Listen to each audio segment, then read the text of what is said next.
The most intense part of Hurricane Ida may have passed over Grand Isle. Yeah, it took our crew a long time just to make it all the way down to the barrier island today.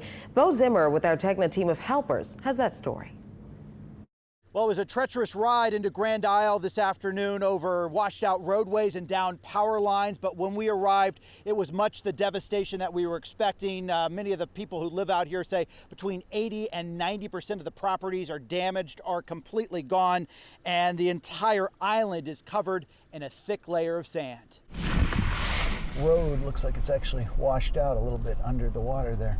What was once the main road across the island is now only passable in a four-wheel drive vehicle. The island is mostly empty. Only a few emergency vehicles and helicopters flying overhead. See that slab? There was a house there. We did manage to find Jim King, who rode out the storm inside his home.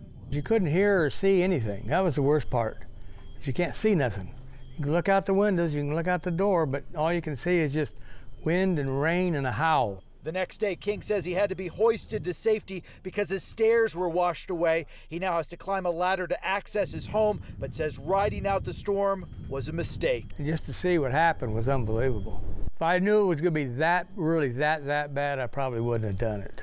And while everyone back in New Orleans is wondering when the lights will be back on, the folks here are preparing for an even longer wait. Those lines out over the water are down for miles, and the folks here tell me they are preparing themselves to be without power for as long as 3 months. On Grand Isle, Bo Zimmer, Eyewitness News.